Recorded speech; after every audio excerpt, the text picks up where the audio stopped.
هنعمل النهاردة وصفة الجلاش بطريقة سهلة من غير ما نتعب نفسنا. بسرعة كده هنعمله. ناخد المقادير على طول. هنجيب مكسرات، هنجرشها بالكبة بإيدك بمطحنة بأي حاجة. بعد كده بجيب صينية وبدهنها زبدة أو سمنة. بجيب الجلاش وابتدي اخد بالطبقتين 3 حسب ما انت حابة. مش بتحطي بالواحدة، حطي كتري. بس في نهاية الصينية زي ما انتوا شايفين الزيادات بتنيها وببتدي اكمل من بعدها. مش ببتدي من الاول، لا من بعدها. بصوا زي ما انتوا شايفين بحط بالورقتين بال3 ورقات عادي خالص. ترصي نص الجلاش. بس ليه بنقول بنهايه الحواف؟ عشان تكملي بقيه الرصه، ما يبقاش في ناحيه في الجلاش عاليه وناحيه مش عاليه. بتحطي المكسرات اللي انت عايزاها. انا بحب اضيف معلقه سكر. حطي معلقتين سكر صغيرين كده وتبتدي تقفلي بقيه الجلاش. زي ما حطينا الجزء الاولاني هنحط برضو الجزء التاني ونكمل. بعد ما بخلص رص الجلاش كله انا بجيب سكينه مشرشره، بيبقى سهل تقطيع الجلاش بيها. تبتدي تقطعي الجلاش مستطيلات وبعد كده بتلفيها يبقى مربعات.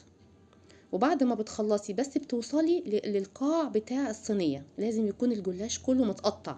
هيبقى سهل علينا ان احنا نحط الزبده فيه. بعد ما عملته مربعات هقسم المربع كمان مثلث. ده يبقى شكل الجلاش حلو في التقديم.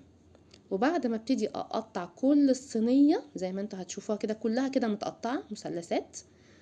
بعد كده بجيب مج كبير زبده او سمنه زي ما انتوا شايفينها كده واحطها على النار لغايه ما تقدح جامد قوي قوي قوي. هي دي التركه اللي هتخلي الجلاش مورق معاكي من غير ما تتعبي. لازم يكون الزبده تكون سخنه جدا، يعني مقدوحه، بس مش نحرقها، مقدوحه حلو. بصوا بتخلي الجلاش ازاي فصل كل طبقه عن التانيه كده، بيبقى ايه صح. اول ما احطه في الفرن زي ما انتوا شايفين يطلع الجلاش سخن، بحط الشربات عليه بارد. هتسمعوا طشه الشربات فيه. بصي شكله مورق ازاي.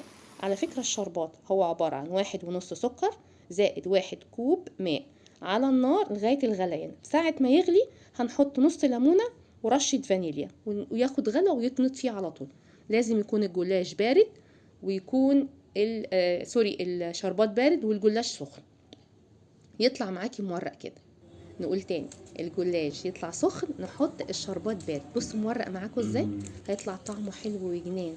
اتمنى الوصفه تعجبكم. سلام.